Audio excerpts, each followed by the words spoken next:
no compromise.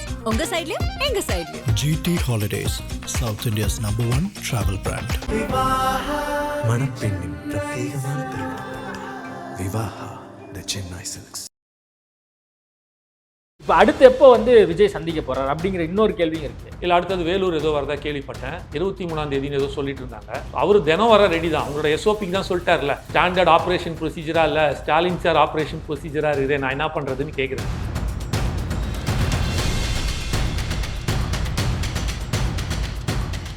IBC Tamil நேயர்களுக்கு வணக்கம். இன்றைய சிறப்பு நேர்காணலில் நம்மோடு இணைந்திருக்கிறார் தமிழ்நாடு இளைஞர் கட்சியினுடைய தலைவர் காமேஷ் அவர்கள். வணக்கம். வணக்கம் பிரதர். தமிழக வெற்றி கழகத்தினுடைய தலைவர் விஜய் அவர்கள் ஈரோட்டுக்கு பின்பாக இப்போது சேலத்தில் வந்து பேசி முடிச்சிருக்காரு. திமுக அதிமுக எல்லா கட்சிகளையும் வந்து விமர்சித்து பேசியிருக்காரு.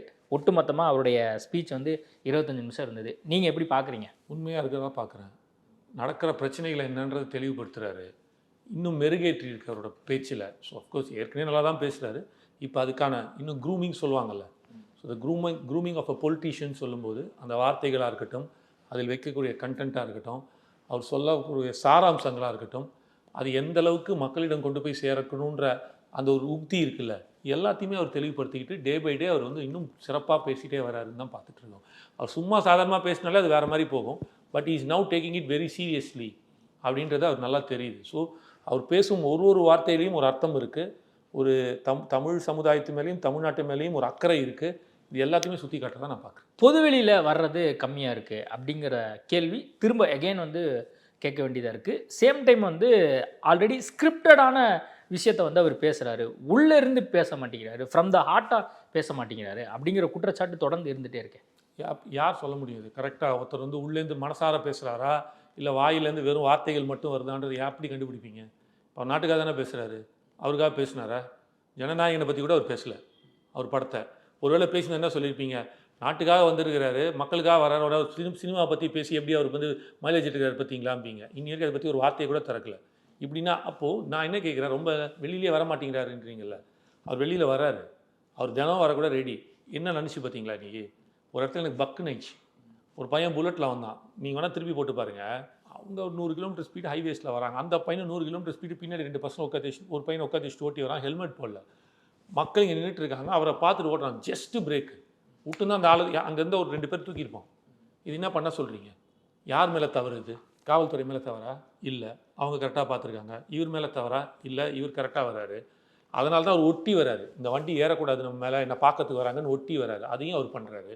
இது போக அங்கே இருக்கிற பவுன்சர்ஸு, அவங்க கூட வர காவல், அவங்க ஆட்கள் எல்லாருமே பண்ணும்போதும் இது என்னன்னா, இது வந்து நான் குறையா சொல்லலை, இந்த அளவுக்கு அவர் மேலே ஒரு அன்பு இருக்கிறதுனால அந்த நம்பிக்கையும் அன்புமே அது வெறித்தனமாக மாறுது. அது என்ன ஆகுது அப்படின்னா, யாருக்காவது ஏதாவது நடந்துருமோ அப்படின்னு ஒரு பயத்தையும் அச்சத்தையும் நமக்கு உண்டு பண்ணுது டிவியில் பார்க்கும்போது. அப்போது அந்த ஒரு இஷ்யூ நிற்கிது. ரெண்டாவது, இப்போ நீங்கள் கேட்கும்போது சொன்னீங்க அவர் வந்து ஸ்கிரிப்டடு பண்ணல அப்படின்ட்டுன்னு. அவர் கோடான கோடி இளைஞர்கள் பார்க்குறாங்க, கோடான கோடி மக்கள் பார்க்குறாங்க. ஒரு வார்த்தை சிறு பிழை தவறாக மாற்றி பேசினா கூட, சேஞ்ச் ஆஃப் வேர்ட்ஸ் வந்தால் கூட அது ஒரு மிகப்பெரிய இம்பேக்டை க்ரியேட் பண்ணும். அப்போ ஒரு வார்த்தையும் அவர் தெளிவாக தவறு இல்லாமல் கரெக்டாக பேச வேண்டிய ஒரு இடத்துல இருக்கார் அவர். எந்த இடத்துலையுமே அது வேறு மாதிரி ஒரு இதை க்ரியேட் பண்ணும். ரெண்டாவது, இன்றைக்கி நீங்கள் பேசும்போது அவர் எதுவும் பேப்பர் எடுக்கவே இல்லையே. அவர் ஃப்ளோவில் தான் பேசினார். ஒரே ஒரு இடத்துல மட்டும் தான் பேப்பர் எடுத்தார். என்ன அப்படின்னா, என்னென்ன பிரச்சனைகள்னு ஒன்று பேசினார். அதை யாராக இருந்தாலும் எழுதி வச்சு தான் பேசணும். அவ்வளோ பிரச்சனை இருக்குது. 2-3 பிரச்சனை இருந்துச்சுன்னா அசால்ட்டாக சொல்லலாம். 30-40 பிரச்சனையை எப்படி ஞாபகம் வச்சுக்க முடியும்? அதை பார்த்து படித்தார். மக்களோட களத்தில் இருந்தால் இந்த மாதிரி பிரச்சனைகள்லாம் எழுதி வச்சு படிக்கணும் அப்படிங்கிற அவசியம் இல்லை அப்படிங்கிற பார்வை இருக்குல்ல. அப்படியா? இப்போ முதல்ல இப்போ சீமான்ட்ட நீங்கள் கேட்டிங்கன்னா அப்படியே அடுக்கடுக்காக சொல்லுவாப்புல. எடப்பாடி பழனிசாமி இருக்காரு, அவரும் அடுக்கடுக்காக என்னென்ன அரசாங்கம் வந்து இந்த விஷயங்கள்லாம் பண்ணியிருக்கு அப்படிங்கிறத சொல்லுவார். சொல்ல வரல, மக்களோட களத்தில் இல்லை. சிம்பிளாக நான் சொல்கிறேன். நீங்கள் சொல்கிற ஆட்கள் இப்போ முதலமைச்சராக இருக்காரு, அவருக்கு 234 தொகுதி வருது. 234 தொகுதி எங்கெங்கே இருக்குது, அதோட எம்எல்ஏக்கள் சொல்லிட்டு வரா. சரி, அவர் 133 எம்எல்ஏ வச்சுருக்காங்க. அவங்க கூட்டணி அவங்களுக்கு 126 எம்எல்ஏக்கள் இருக்காங்க. அவங்க பேர் அத்தனை பேரும் கரெக்டாக இந்த தொகுதியை சேர்ந்தவர் சொல்ல முடியுமா? எல்லாமே ப்ராக்டிக்கலாக பேசுவோம். நம்ம எல்லாருக்கும் எல்லாமே ஞாபகம் வச்சுக்க முடியாது. இங்கே நீங்கள் பார்க்க வேண்டிய விஷயம் காமேஷ் பேசுகிறதோ இல்லை சங்கர் பேசுகிறதோ கிடையாது. புரியுதா? நான் உங்களையும் ஏன் சொல்கிறேன் அப்படின்னா, இப்போ நீங்கள் கேட்குறீங்க ஒரு சிறு தவறு கேள்விகள் இருந்தாலும் நான் சொல்கிற பதிலில் சிறு தவறுனா அது பெருசாக இம்பேக்ட் இல்லை. ஆனால் விஜயன் நான் பேசும்போது ஒரு உதாரணத்துக்கு 234 தொகுதிக்கு சும்மா ஒரு எக்ஸாம்பிளுக்காக சொல்கிறேன், 243ன்ட்டார் வச்சிங்க, ட்ரால் பீஸ் ஆகுமா ஆகாதா? ஆகும் தானே. ஆல்ரெடி ட்ரோல் மெட்டீரியல் தாவேக்காவினர் ஆயிட்டு இருக்காங்க. அதை தான் சொல்ல வரேன். அப்படிங்கிறதையும் நம்ம சமூக வலைதளங்களை பார்க்கணும். அது ஆங்காங்கே வந்து நடந்துகிட்டே இருக்கு. நீங்க அதை தான் சொல்ல வரல. நீங்க இன்னி வரைக்குமே வந்து ஒரு பேசும்போது எவ்வளோ இடத்துல வந்து சீமான் அண்ணா தவறு பண்றாரு, அது ட்ரால் ஆகுதா இல்லையா? எவ்வளோ நல்ல விஷயங்கள் பேசுறாரு, அது எடுக்கப்படுது இல்லை அந்த அளவுக்கு, அது ஓரளவுக்கு போகுது. ஆனால் ட்ரால் எந்த அளவுக்கு ஆகிறாருன்னு நம்ம பார்க்குறோம். முதலமைச்சருக்கு இது ஆயிருக்கு. பேசும்போது பூனை மேலே மதில்னு ஒரு வார்த்தை சொல்லியிருக்காரு. ஒரு ஃப்ளோவில் டக்குன்னு வந்து ஜனவரி 26 சுதந்திர தினம்னு சொல்லியிருக்காரு. இது நடக்கும் எல்லாருக்கும், நான் தவறுன்னு சொல்ல மாட்டேன். ஆனால் இன்னி வரைக்கும் அது ட்ரோல் ஆகுது. கம்பராமாயணம் மீது ஷேக்கிழாருன்னு தானே சொல்கிறாரு எடப்பாடி, அப்போ அது ட்ரோல் ஆச்சு இல்லை? அவர் ஒரு ஃப்ளோவில் வந்துடும். கம்பராமாயணத்தை பற்றி ஒன்று சொல்லியிருக்கலாம், இல்லை ஷேக்கிழார் பற்றி ஏதோ ஒன்று இருக்கணும். பட் நம்ம எல்லாத்தையுமே வந்து குறை வச்சுன்னு சொல்கிறது இல்லை. இது நடக்கக்கூடாமல் பார்த்துக்க வேண்டியது தலைவனோட கடமை. ஒரு தலைவனுக்கு பாராட்டி எப்படி ஏற்றுக்கிறானோ, இன்னைக்கு இப்போ வந்தார், அவ்வளோ கூட்டம் பூவாக தூக்கி போடுறாங்க. அந்த பாராட்டுக்கு தகுதியான தலைவர் அப்படின்னு பார்த்தோம்போது அதே மாதிரி ட்ராலுக்கோ இல்லாட்டி அவருக்கான விமர்சனத்தை ஏற்றக்கூடிய தலைவனாக இருக்கணும். அதை எந்த அளவுக்கு கம்மி பண்ணிக்கிட்டு எந்த அளவுக்கு தன்னை முன்னிலைப்படுத்தி தெளிவுபடுத்துகிறாரோ அவன் சிறந்த தலைவனாக மாறும். விஜய் தெளிவான பார்வையில் தான் அரசியலுக்கு வந்திருக்காரா அப்படிங்கிற பிரதான கேள்வியை விமர்சகர்கள், அரசியல் சார்ந்த கவனிக்கிறவங்கலாம் தொடர்ந்து சொல்லிகிட்டே இருக்காங்க. இன்றைக்கி வந்து காலையில் எல்லாத்தோடைய அந்த ரேஷன் அட்டைதாரர்கள் யார் யாரெல்லாம் அரிசி அட்டை வச்சுருக்காங்களோ அவங்களுக்குலாம் வந்து 5000 ரூபா போடப்பட்டிருக்கு. இது தொடர்பாக கூட விஜய் அவர்கள் இன்றைக்கி வந்து நீங்கள் கொடுக்கறலாம் கூட வாங்கிக்கங்க அப்படின்னு கூட வந்து ஒரு இடத்துல சொல்கிறாரு. என்ன ஒரு புரிதலோட இந்த மாதிரியான இஷ்யூவை வந்து பார்க்குறாரு, இந்த திட்டங்கத்தை பார்க்குறாரு அப்படிங்கிற ஒரு தெளிவான ஒரு பார்வை இல்லையே. அப்படி எப்படி சொல்லுவீங்க நீங்கள்? அவர் தெளிவாக தானே சொல்கிறார், ட்விட்டு கூட போட்டிருக்காரு. அது எப்படிங்க இந்த வருஷம் தான் கோடை காலமா? 2026 தான். 2025 கோடை காலம் இல்லை, 2024 கோடை காலம் இல்லை, கடந்த 4 வருஷமா இல்லை 5 வருஷமா இல்லை, இந்த வருஷம் மட்டும் என்ன கோடை கால சிறப்பு என்னது ஏதோ ஒரு தொகை, ஏதோ கோடைக்கால சிறப்பு, கோடைக்கால சிறப்பு. அப்புறம் என்ன வசந்த காலத்துக்கு அடுத்தது கொடுப்பீங்களா? அப்புறம் மழைக்காலம், மழைக்காலம் ஏதோ ஓடுது வச்சிங்க. வசந்த காலம் எனக்கெல்லாம் கல்யாணமே ஆகலைங்க, எனக்கு தேன்நிலவுக்கு ஏதாவது தேன்நிலவு காலம்னு சொல்லி ஏதாவது போட்டு அனுப்பிச்சி விடுவாங்களா? இல்லை, எனக்கு புரியவே இல்லையே இது என்னன்றது. நான் கொச்சைப்படுத்துறதுக்கு மாதிரி நான் பேசலை. மக்களை வெறும் வாக்கு அரசியலாக பார்க்கிறார்கள்ன்றது தான் இதை நான் சொல்ல வரேன். மக்களை வெறும் வாக்கு அரசியலாக பார்த்துட்டு இருக்கிறீங்க, அவ்வளோதான் நடக்குது. இந்த வாட்டி பொங்கலுக்கு 3000 கொடுத்தீங்க, போன வாட்டி ஏன் கொடுக்கல? ஏன்னா போன வாட்டி எலெக்ஷன் இல்லை, அதனால கொடுக்கல. இப்போ 5000 கொடுத்துட்டாங்கல்ல, அப்போ எலெக்ஷன் ஒத்துக்கிறீங்களா? இது நான் சொல்லலை, துரைமுருகன் அவரோட பொதுச் செயலாளர் சொல்லியிருக்காரு. போன வாட்டி எங்க பொங்கலுக்கு எலெக்ஷன் இல்லையே, அடுத்த வாட்டி எலெக்ஷன் கூட சேர்த்து கொடுக்குறோம், அதுதானே முக்கியம். சொன்னதை செஞ்சுட்டாங்கல்ல. அது அப்போ என்ன அர்த்தம்னா, இது என்ன காட்டுது அப்படின்னா, உங்களுக்கு இது என்ன காட்டுதுன்னா, மக்களை வெறும் வாக்கு அரசியல், அதுதான் சொல்லிட்டு இருக்கேன், மக்களை வெறும் வாக்கு அரசியல் ஓட்டிங் மிஷினாக பார்க்குறீங்க. நாங்கள் மக்களை ஓட்டிங் மிஷினாக பார்க்கல, மக்களை எங்கள் குடும்பத்தில் ஒருவராக பார்க்குறாரு. அவங்களோட வாழ்வாதார மேம்பாட்டுக்கு என்ன பண்ணணும், சமுதாயத்தோட வளர்ச்சிக்கு என்ன பண்ணணும், இவங்களுக்கு எப்படி உறுதுணையாக நின்று அவங்கள காப்பாற்றி வளர்க்கணுன்ற ஒரு எண்ணத்தில் இருக்காரு. இங்கே பார்க்குறதுக்கு இங்கே பார்க்குறது வித்தியாசம். ரொம்ப சிம்பிள் பிரதர். இப்போ உங்கள் பாயிண்ட்டுக்கே நான் உள்ளே வரேனே, 1,15,00,000 பேருக்கு 1000 ரூபா பணம் கொடுத்தீங்க. இப்போ அவர் சொல்கிறாரு 1,32,00,000 பேருக்கு இன்றைக்கி நாங்கள் கொடுக்குறோம் அப்படின்னு சொல்கிறாரு. ஆனால் இன்னொரு 40,00,000 பேர் கணக்கில், 30,00,000 பேர் கணக்கில் இருக்குது, கிட்டத்தட்ட 1,65,00,000 பேருக்கு கொடுக்க வேண்டிய இது வருது அப்படின்னு அவர் சொல்கிறாரு. என்னோடய கேள்வி, பொருளாதாரத்தில் மேம்படுத்திருக்கோம், மிக சிறப்பான ஒரு ஆட்சியை நாங்கள் கொடுக்கிறோம் அப்படின்னு சொல்கிறவர், எதுக்கு சார் கடன் வாங்குறீங்க? 9,00,000 கோடி கடன் வச்சுருக்கீங்க. சரி, என்னோடய கேள்வி ரொம்ப சிம்பிள். நீங்கள் ஒரு க்ரைட்டீரியா வச்சு 1,15,00,000 பேருக்கு 1000 ரூபா கொடுத்தீங்க. அவங்கெல்லாம் யார்? வருமான கோட்டுக்கு கீழே இருக்கிறவங்க. அவர்களால் ஒரு 1000 ரூபா கூட மாதத்துக்கு பெண்களுக்கு கொடுக்கறதுக்கு அந்த அளவுக்கு இருக்குது, மற்ற ஆட்கள்லாம் மேலே இருக்காங்கன்றீங்க. அப்போ உண்மையிலே உங்களுக்கு நல்லாச்சு 5 வருஷத்தில் பொருளாதாரம் சிறப்பு இதெல்லாம் இருக்குது அப்படின்னா, அப்போ 1,15,00,000 குறைஞ்சபட்சம் 85,00,000 இல்லை 1 கோடிக்கு வந்திருக்கணும்ல. ஏன் 1,32,00,000 போகுது? கடனை பத்தி இருங்க இல்ல, நீங்க கடனை பத்தி சொல்றீங்க, அது காமன் மேனுக்கு பிரச்சனை இல்லையே. காமன் மேன் பிரச்சனை சார், பேட்டி நீங்க பார்க்கலையா? அததான் சொல்ல வரேன். உங்க வீட்ல உங்களுக்கு கடனா? கண்டிப்பா இல்ல, கண்டிப்பா. என்ன பேசுறீங்க நீங்க? என்ன சொல்லிட்டு இருக்கீங்க? 3,00,000 கோடி ரூபாய் ஒருத்தன் பேருக்கு கடன் இருக்குங்க. எப்படி இல்லன்னு இப்ப நீங்க தான் அடைக்க போறீங்களா? இல்ல இல்ல, கண்டிப்பா அடைச்சுதான் ஆகணும். நீங்க அடைக்கணும், நான் அடைக்கணும். எப்படி அடைப்பீங்க? இன்னைக்கு 6 ரூபா கொடுக்குற இது கரண்ட் பில்லு நாளைக்கு 16 ரூபா ஆக போகுது. தெரிஞ்சுக்கங்க. முதல்ல பால் விலை எப்படி ஏறி இருக்கு தெரியுமா? என்ன ஏறி இருக்கு தெரியுமா? பால் விலை ஏறலன்னு சொல்லிட்டு இருக்கீங்க, பஸ் விலை வந்து ஃப்ரீன்றீங்க. பஸ் விலை எங்க மகளிருக்கு ஃப்ரீ கொடுத்துட்டு இந்த பக்கம் 3 ரூபாய் ஏற்றிருக்காங்க. பால் விலை நீங்க சொல்றீங்கல்ல, அதுல 4 விதமான பால் இருக்கு. ஆரஞ்சு பால் தான் இருக்கிறது சிறப்பான பால். அந்த ஆரஞ்சு பால் டோன்டு மில்க். கடைசியில் ஒரு பால் கொடுக்குறான் பாருங்க, அந்த பாலை விலையே ஏற்றல, அது வெறும் சக்கை, ஒண்ணுமே கிடையாது, தண்ணி. அது வந்து ஊட்டச்சத்து இல்லாத ஒரு பால். ஆனா இந்த பால் 42 ரூபா இருந்தது, இன்னைக்கு 60 ரூபாய்க்கு போயிருக்கு. 18 ரூபா விலை ஏறி இருக்கு இந்த கடந்த 4 வருஷத்துல. அதான் சொல்றல, இதெல்லாம் மடை மாற்று வேலை. எப்படி கொடுப்பீங்க சார்? பதில் சொல்லுங்க. நான் கேட்குறேன். நான் உங்கள் கணக்கு பிரகாரம் வரேன் சார். இன்னைக்கு நான் என்னோட கேள்விக்கு இது பதில் சொல்லுங்க. 2000 ரூபா சொல்லியிருக்காரு அவர். நான் அடுத்த வாட்டி ஆட்சிக்கு வந்தான்றாரு. 2 கோடி மக்கள் குடும்பத்துக்கு.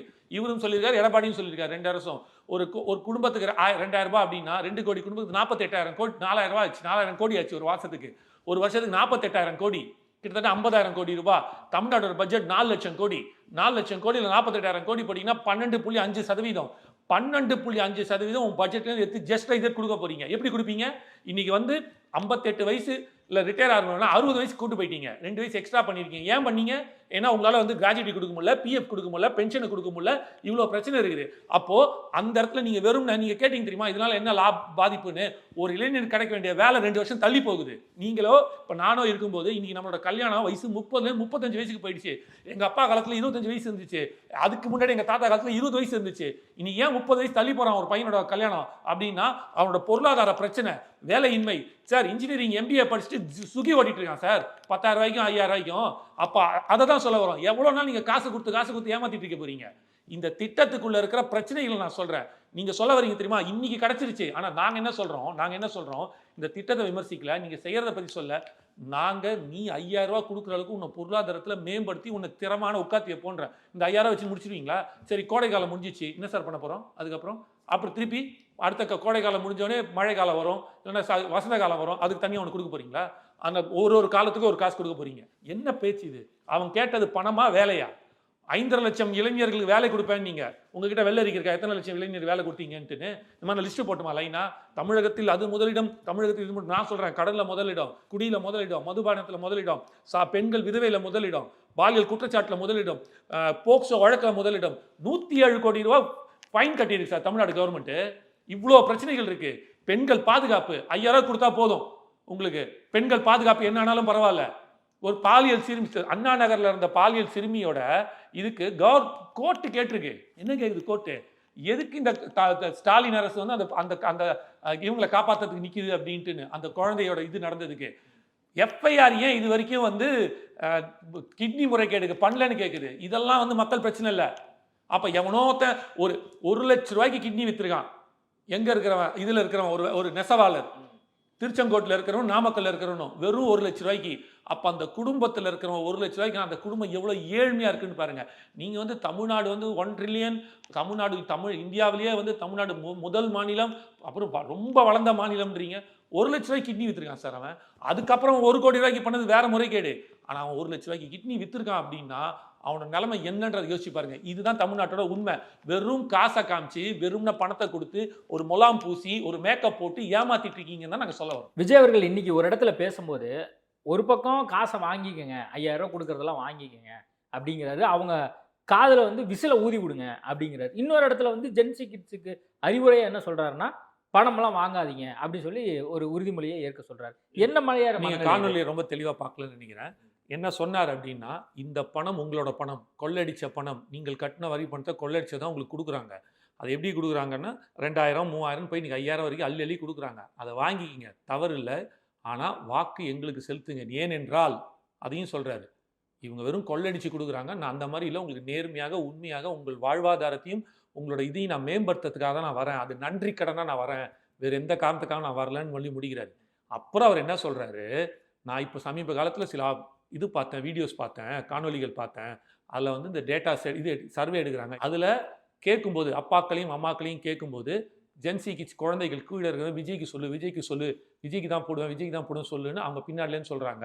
இதை தொடர்ந்து செய்து கொண்டே இருங்கள். குழந்தைகளாக இருக்கட்டும், இளைஞர்களாக இருக்கட்டும், வாக்களிக்கிறவங்களும் சரி, வாக்களிக்க முடியாதும் சரி, உங்கள் அப்பாக்களுக்கும் உங்கள் பெற்றோருக்கும் இதை சொல்லுங்கள் அப்படின்றத இப்போலேருந்தே அந்த குழந்தைகளுக்கு ஜனநாயக முறைப்படி ஒருத்தர் வாக்களிக்கணும்.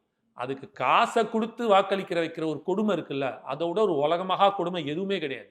அதை வந்து டைரக்டா சொல்லி அதை வந்து இது பண்ணாம மறைமுகமாக சொல்லி ஜனநாயக முறைப்படி தேர்தலில் நேர்மையாக வாக்களிங்கள்ன்றதுக்கு தான் அவர் மறைமுகமாக சொல்றாரு. அவருக்கான செல்வாக்கு வந்து நாளுக்கு நாள் கூடிட்டு இருக்கு அப்படின்னு சொல்லி ஆதவ அர்ஜுனா, செங்கோட்டையன், புசி ஆனந்த், உங்கள் ஆதரவாளர்கள் நிறைய பேர் வந்து சொல்லிகிட்டே இருக்கிறத நம்ம பார்க்குறோம். இன்றைக்கி விஜய் அவர்களே 30% வந்து நம்மளுக்கு இருக்குது வரவேற்பு அப்படிங்கிறார். ஆனால் கொஞ்ச நாளைக்கு முன்னாடி ஆதவ அர்ஜுனாவோ செங்கோட்டையனோ 30% 40% வரைக்கும் எங்களுக்கு ஆதரவு இருக்குது அப்படிங்கிறார். அப்போது செங்கோட்டையனோ அல்லது ஆதவ அர்ஜுனோ சொல்றதை நம்புறதா இல்ல தலைவர் அவர்கள் விஜய் அவர்கள் சொல்றதை நம்புறதா அப்படிங்கிற பார்வை 30% குறைஞ்சபட்சம் நமக்கு 30% இல்ல இருக்கு. 40ல இருந்து 30 ஆயிடுச்சா, குறைஞ்சிருச்சா? சிம்பிளா பாருங்களேன், நாளுக்கு நாள் இல்ல, தாவேக்காவுக்கு அந்த வரவேற்பு குறைஞ்சிட்டே நீங்க வருது. அதான் சொல்ல வரல, don't read the words between the லைன்ஸ்னு சொல்லுவாங்க. இப்போ என்னன்னா இவர் ஒரு 30% சொல்றாரு. இப்போ நான் என்ன கேட்டீங்க அப்படின்னா என்கிட்ட ஒரு 20% குறையாம இருக்குங்க நான் சொல்லுவேன். விஜய் நாங்கள் 15-20% இருக்குது நான் சொல்லுவேன். ஒவ்வொருத்தருக்கும் ஒரு கணிப்புங்க, அப்படி தான் பார்க்கணும். பட் ஆவரேஜாக என்ன இருக்குது, 20லேருந்து 30% அப்படி தான் எடுக்க முடியும். எக்ஸாக்டாக நம்பர் போட்டு 28.6% எலெக்ஷன் ரிசல்ட் வந்ததுனே கொடுக்குறாங்க. அந்த மாதிரி நம்ம கொடுக்க முடியுமான்னு? அப்போலாம் கொடுக்க முடியாது. நமக்கு 30% குறையாமல் இருக்குது, தனிச்சு நின்னாலே எனக்கு அது இருக்குது அப்படின்றாங்க. அவங்க சைடு வரும்போது என்ன சொல்கிறாரு ஆதவ அர்ஜுனா, இல்லைங்க எனக்கு 30லேருந்து 30% தாண்டி இருக்குது அப்படின்றாங்க. ஒவ்வொருத்தரோட கணிப்பு ஒன்று. ஆக மொத்தம் மினிமம் பேஸ் என்ன அப்படின்னு பார்க்கும்போது எல்லோரும் கொடுக்கறது 20க்கு மேல் 25 வந்துட்டாரு அப்படின்னு தான் சொல்கிறாங்க. அதை அவர் சொல்கிறார். நேஷனல் மீடியா வந்து 15% அப்படின்னு தான் கொடுக்குது. அது மட்டும் இல்லாமல் இப்போ அண்மையில் கான்க்ளேவ்லாம் வந்து 2 தேசிய ஊடகத்தால் நடத்தப்பட்டது. அங்கே இருக்கக்கூடிய கன்சல்டிங் எடிட்டர், சீஃப் எடிட்டர்ஸ்லாம் வந்து போய் மீட் பண்ணுறாங்க. அட்லீஸ்ட் வந்து ஒரு பைட்டாவது அவர் கொடுக்கலாம், ஏன் கொடுக்காம போறாரு, பத்திரிகையாளர்களை சந்திக்காம இருக்காரு அப்படிங்கிற பார்வை. ஒவ்வொருத்தருக்கும் ஒரு ஒருமான ஸ்ட்ராட்டஜிங்க. இப்போ நீங்க கேட்டீங்கன்னா மோடி சந்திச்சாரா, ஜெயலலிதா சந்திச்சாங்களா, இதெல்லாம் இருக்குல்ல. அப்போ அவங்க ஜெயிக்கலையா, மக்கள் அவங்களுக்கு வாக்களிக்கலையா, இந்த கொஸ்டின்ஸ்லாம் வருது இல்லை உள்ள. நான் தான் கேட்குறேன்ல, இப்போ மோடி சந்திச்சாரா, இது வரைக்கும் செஞ்சது இல்லை. ஜெயலலிதா சந்திச்சதே கிடையாது. அவங்க வெறும் அறிக்கை மட்டும் தான் கொடுப்பாங்க. அந்த அறிக்கையை வந்து பார்த்துருக்கீங்க நீங்கள். மீடியா வந்து உட்காரும், அவங்க வந்து ஒரு அறிக்கை மாதிரி ஒன்று எடுத்து அதை படிச்சுட்டு ஜீவோ பாஸ் ஆகுது இதுதான் சொல்லிட்டு படிச்சுட்டே போயிடுவாங்க. But still people accepted it. ஒவ்வொருத்தருக்கும் ஒரு ஸ்டைல், அந்த ஸ்டைலில் வந்து அவருக்கும் அது ஒரு ஸ்ட்ராட்டஜி. மேபி அந்த ஸ்ட்ராட்டஜியை அவர் யூஸ் பண்ணிக்கலாம். அவர் எப்போ வேணுமோ அப்போ வந்து பேசலாம். இப்போ நாளைக்கு அவர் சொல்லிட்டாரு தேர்தல் வாக்குறுதிகள் ரெடி ஆகுதுன்ட்டுன்னு, அப்போ கண்டிப்பாக தேர்தல் வாக்குறுதி வரும்போது ப்ரெஸ் மீட்டை சந்திக்கலாம், ப்ரெஸ் கிட்ட உட்காந்து சொல்லலாம். இன்றைய நவீன காலத்தில் ஒரு ப்ரெஸ்ஸை சந்தித்து அந்த ப்ரெஸ் கிட்ட நான் சொல்லி அதை மக்கள்கிட்ட கொண்டு போய் சேர்க்கணுன்ற அவசியம் இல்லை. நிறைய இடத்துல சொல்லியிருக்காது. இன்னைக்கு இருக்கிற நவீன காலத்தில் மாறிட்டு இருக்கு. ஸோ டெக்னாலஜி மாறும்போது நான் சொல்வது மக்களிடம் போய் ஒரு விதத்தில் சேருது அப்படின்ற போது அதை நான் ஏன் தேவையில்லாமல் செய்யணும், நானே டைரெக்டாக பண்ணிக்கிறேனே அப்படின்னு கூட அவர் நினச்சிருக்கலாம். நான் சொல்லும் ஒரு வார்த்தை, அவர் போன வாட்டி வந்து பேசும்போது அவர் என்ன சொன்னார், அனைவருக்கும் வீடு ஒரு லட்சியம், எனக்கு அது ஒரு கனவு திட்டம்ன்றாரு. அந்த வீட்டில் ஒரு காரு லட்சியம், ஆனால் 2 வீலராவது நிச்சயம் அப்படின்றாரு. உடனே என்ன போட்டாங்க தெரியுமா ஸ்கிராலு, அனைவருக்கும் 2 சக்கர வாகனம் விஜய் ஆட்சிக்கு வந்தால் கொடுப்பாருன்னு ஸ்கிரால் ஆச்சு. புரியுது? அப்போ எத்தனை பேர் நினச்சிருப்பான். நேத்திக்கு ஒரு சேனலில் நான் ஒரு மக்கள் மன்றத்தில் போய் பேசிகிட்டு இருக்கேன். அங்கே வந்து பேசிகிட்டு இருக்கும்போது இலவசத்தை பற்றி வரும்போது இந்த 2000 ரூபா பற்றி இவ்வளோ இஷ்யூ இருக்குங்க, இது எப்படிங்க முடியுன்ற மாதிரி, நீங்கள் மட்டும் பைக் கொடுப்பீங்களே அது மட்டும் முடியுமா அப்படின்ட்டுன்னு அங்கே உட்காந்துட்டு இருக்கிற மக்கள் சொல்கிறான், எதிர்த்து உட்காந்துட்டு. அப்போ நீங்கள் ஃப்ராடுத்தனம் பண்ணலையா, நீங்கள் மட்டும் வந்து ஆசை காமிச்சு மோசம் பண்ணலையான்னு கேட்குறான். அவர் எங்கப்பா சொன்னார் பைக் கொடுங்க, சொன்னாருங்க, போய் நியூஸ் எடுத்து பாருங்கன்றான். அப்போது மக்களிடம் செல்லுற போது தான் சொல்லாததே போய் இப்படி ரீச் ஆகும்போது அப்போ எங்கே என்ன வேணாலும் நடக்கலாம். ஒரு ரீசன், எது என்ன ரீசன் நமக்கு தெரியாது, அது அவர் தான் சொல்லணும். நாளைக்கு தெரியாது, வந்துட்டு தேர்தல் வாக்குறுதி எடுத்து வச்சுக்கிட்டு இதுக்காக இந்த தேர்தல் வாக்குறுதி ப்ரெஸ் மீட் கூட கொடுக்கலாம். தேர்தல் வாக்குறுதியை இப்போ என்ன கொடுக்க போறாரு, நான் வந்து சொல்றத கண்டிப்பாக நான் செய்வேன் அப்படிங்கிறத வந்து தொடர்ந்து சொல்லிகிட்டே இருக்கார். பொத்தாம் பொதுவான அறிக்கைகள்லாம் நம்ம சைட்லேருந்து வராது அப்படிங்கிறது சொல்கிறார். இப்போ ஆல்ரெடி திமுக, அதிமுக போன்ற கட்சிகள் வந்து தொகையாகவே அறிவிச்சிட்டாங்க, நாங்கள் ஆட்சிக்கு வந்தால் எவ்வளோ கொடுக்க போகிறோம் அப்படின்னு சொல்லி. இப்போ இவர் என்ன திட்டத்தை வச்சிருக்காரு, கேட்குறீங்களா? கொடுத்தா மக்கள் சந்தோஷப்படுவாங்க. இல்லை, அதாவது நான் மறுபடியும் தெளிவுபடுத்துகிறேன். இங்கே இவர்கள் கொடுக்கும் தேர்தல் வாக்குறுதிகள் வெறும் வெத்து விளம்பரங்கள் தான். வாய்ப்பே இல்லை, சாத்தியமே இல்லை. நான் யார் கூட வேணாலும் உட்காந்து பேட்டி எடுக்க இதுக்கு ரெடி, நேர்காணலுக்கு ரெடி. அவங்க கூட நீங்கள் யார் வேணாலும் கூட்டுவாங்க, விவாதத்துக்கு நான் ரெடி. திமுகலையும் சரி அதிமுகலையும் சரி நம்ம உட்காந்து பேசுவோம், தெளிவாக பேசுவோம். நான் ஒரு இடத்துலையும் அடிக்கிறாங்க, அவங்ககிட்ட நான் எடுத்து வைக்கிற கேள்வி பதில் சொல்லணும். சாத்தியக்கூறே கிடையாது, கொடுக்கவே முடியாது 2 பேராலையும். அவர் இதுக்கு பிறகு அவர் வேறு சொல்ல, மகளிருக்கு இல்லாமல் ஆண்களுக்கும் இலவசம் எடப்பாடி சொல்லியிருக்காருல, அதில் இருக்கிற பிரச்சனைகள் நான் சொல்கிறேன். 58,000 கோடி லாஸ்ட்டில் ஓடிட்டு இருக்குது, இவர்களால் செய்யவே முடியாது. அதை எழுதி வேணாலும் நான் தரலாம். சரி, இப்போ பாயிண்ட்டுக்கு வரும். அதனால அவர் சொல்கிறாரு, மனசாட்சி உள்ள மக்களாட்சி, 100% நான் கொடுக்கும் தேர்தல் வாக்குறுதிகள் மக்களுக்கு செய்யக்கூடியதாக தான் இருக்கும். அதான் சொல்கிறல, பொய்யான வாக்குறுதிகள் கொடுக்கறதுக்கு ஒரு எண்ணம் இல்லை. ஏன்னா அவரோட எண்ணம் வெறும்னா ஆட்சிக்கு வந்து உட்காந்துக்கிட்டு பதவி மோகத்தில் இருக்கணுன்ற எண்ணம் இல்லை. உண்மையாகவே மக்களுக்கு ஏதாவது ஒரு உதவி செய்யணும், உண்மையாகவே அவர்களை வளர்க்கணும், அவர்களை மேம்படுத்த வேண்டும், சமுதாயத்தையும் தமிழக மக்களையும் மேம்படுத்துன்ற எண்ணம் இருக்கிறவங்க தான் இப்படி இருப்பாங்க. இல்லைன்னா இப்படி தான் பொய்யா 5000 2000 சொல்லி ஏமாற்றிட்டு இருப்பாங்க. தான் நான் பார்க்குறேன். டிவிகே வெர்சஸ் டிஎம்கே தான். இப்போ யார் ஆட்சியில் இருக்கா தமிழ்நாட்டில்? டிஎம்கே தான் இருக்குது. அவங்க எதிர்த்து தான் நம்ம அரசியல் பண்ண போகிறோம். பழைய டெலிட் ஆனவங்களை பற்றிலாம் நம்ம பேசணுங்கிற அவசியம் இல்லை மக்கள் மத்தியில் அப்படின்னு ஒரு வாதத்தை வைக்கிறார். அப்போது ஏடிஎம்கே தான் அவருடைய குறியாக இருக்கா? கூடவே அவர் என்ன சொல்றாருன்னா எம்ஜிஆர் ஜெயலலிதா அவங்கெல்லாம் மறந்துட்டாங்க அப்படின்னும் அவர் சொல்றாரு. அவர் டிவிக்கே டிஎம்கேன்றதை தாண்டி ஸ்டாலினா ஸ்டாலின் சாரா விஜய் அண்ணாவான்ற அந்த மைண்ட் செட்டுக்கு வந்துட்டார். இந்தியாவை பொறுத்த மட்டும் நான் நல்லா சொல்கிறது தான், தலைவனை நோக்கி பயணிக்கிற கூட்டம் தான். ஐடியாலஜிக்கல் ட்ரிவன் ஃபோர்ஸஸ் கிடையாது. It is a leadership driven forces. தலைவன் மெசேஞ்சர், அவனை நோக்கி பயணிக்கிற கூட்டம். அப்படி பயணிக்கிற கூட்டத்தில் நீங்கள் பார்த்தீங்க அப்படின்னா விஜய் அண்ணாவா ஸ்டாலின் சாரா சிஎம் சாரா அப்படின்றது தான் அவர் கொண்டு வந்து வைக்கிறார். ஒரு படி மேலே போயிட்டார். கட்சியை தாண்டி தனி முகத்தை காமிச்சு இன்னைக்கு வந்துருச்சு. அதை கொண்டு வந்து சேர்த்துட்டாங்க அவங்க. ஸோ இந்த பாயிண்ட்டில் தான் நான் எடுக்கிறேன். ரெண்டாவது நீங்கள் சொன்னது என்ன அப்படின்னா, இவர் சொன்னது என்னென்னா, நீங்கள் வந்து வேற ஒரு கட்சியை நீங்கள் விமர்சிக்கலையே, எப்போ பார்த்தாலும் திமுக மட்டும் தானே விமர்சிக்கிறீங்க, பாஜக விமர்சிக்கலைன்றதான் அந்த கேள்விக்கான பதில். அப்போ இவர் எல்லாத்தையும் பார்த்துட்டு தான் ஒரு இடத்தையும் இது பதில் சொல்கிறார். இவர் வந்து அரசியல் தெரியல, வீட்டுக்குள்ளே தூங்குறாரு, அவரே சொல்கிறார் வெளியில் வா, பனையூர் விட்டு வெளியில் வா, இதெல்லாம் சொல்கிறாரு இல்லையா. அப்போ இது எல்லாத்தையும் அவர் கவனிக்கிறார். மேபி சங்கர் எடுக்கிற பேட்டியை கூட அவர் பார்க்கலாம், அதை பார்க்குறாரு நான் நம்புகிறேன். அதனால தான் எல்லா கேள்விக்குமான பதில் அவர் ஒருவரையும் கொண்டு வந்து வைக்கிறார்.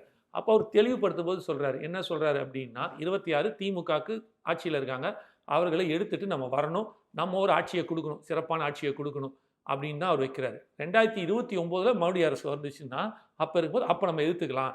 இப்போ டைல்யூட் ஆக வேணாம், எதை நோக்கி பயணிக்கிறோம், ஒன் அட் அ டைம் சொல்லுவாங்க. முதல் படி நான் இதை கணக்கில் வைக்கிறேன், முதல் படி தமிழ்நாட்டு அரசியலை நான் எடுக்கிறேன், அதுக்கப்புறம் நான் எடுத்து வச்சுக்கிறேன், தேசிய அரசியலை நான் பார்த்துக்கிறேன் தான் தெளிவுபடுத்துறேன். இப்போ அடுத்து எப்போ வந்து விஜய் சந்திக்க போறாரு அப்படிங்கிற இன்னொரு கேள்வியும் இருக்கு. இல்லை, அடுத்தது வேலூர் ஏதோ வரதா கேள்விப்பட்டேன், 23ஆம் தேதின்னு ஏதோ சொல்லிட்டு இருந்தாங்க. ஸோ அவர் தினம் வர ரெடி தான், அவங்களோட எஸ்ஓபிக்கு தான் சொல்லிட்டார்ல, ஸ்டாண்டர்ட் ஆப்ரேஷன் ப்ரொசீஜராக இல்லை ஸ்டாலின் சார் ஆப்ரேஷன் ப்ரொசீஜராக இருக்குது, நான் என்ன பண்ணுறதுன்னு கேட்குறாரு. அவர் மக்கள்கிட்ட கேட்டார், எனக்கு இந்த பிரச்சனை இருக்கு என்ன பண்ண போறீங்கன்னு கேட்குறாரு.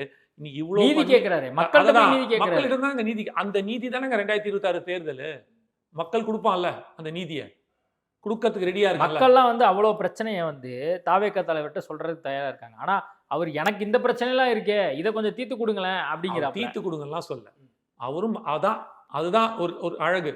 நானும் உங்களில் ஒருவன், உங்களுக்கு இருக்கிற பிரச்சனை மாதிரி எனக்கும் பிரச்சனை இருக்கு, நான் உங்களை அவர் எப்படி தலைவராவாரு? மக்கள் பிரச்சனையை தீர்க்க முடியாதவர், தாம் பிரச்சனையை தீர்க்க முடியாதவர் எப்படி தலைவர்? கிடையவே கிடையாது, அப்படி கிடையவே கிடையாது. நீங்க முதல்ல புரிஞ்சுங்க, தலைவனுக்குன்னா 2 கொம்பு முளைச்சிட்டு அப்படி உச்சாணியில உட்காரணும்னு அவசியம் கிடையாது. காமராஜர் அப்படியா இருந்தாரு, அவரும் கூட இறங்கி தானே நின்னாரு. மக்களோட மக்களா நிக்கிறவன் தான் தலைவன், அவனால மட்டும்தான் முடியும். அதை செய்யறாங்க இவங்க. ஆனா இங்க சில பிரச்சனைகள் என்ன அப்படின்னா, அந்த மக்கள், நான் இப்ப சொன்னேன் இல்லையா, இந்த மக்கள் வரும்போதே அது வந்து என்ன பிரச்சனைனா, இவருக்கு எந்த இஷ்யூஸும் இல்லை, மக்களுக்கு சில பிரச்சனைகள் வருது. இதனால தான் அவர் அவாய்ட் பண்ணுறாரு. First point. நீங்களே பார்த்துருப்பீங்க, இன்னைக்கு இவ்வளோ பண்ணியும் அவன் வண்டி எடுத்துகிட்டு எப்படி பின்னாடி ஓடி வரான், என்ன பண்ணுறான். அவருக்கு சேஃபாக இருக்காருங்க, அவர் உட்காந்துருக்கிற காரில் வந்து எந்த இஷ்யூஸும் இல்லைங்க. அந்த பைக் ஓட்டுனவரை ஸ்கிட்டாக வந்து அடிப்பட்ட யாருங்க பொறுப்பு?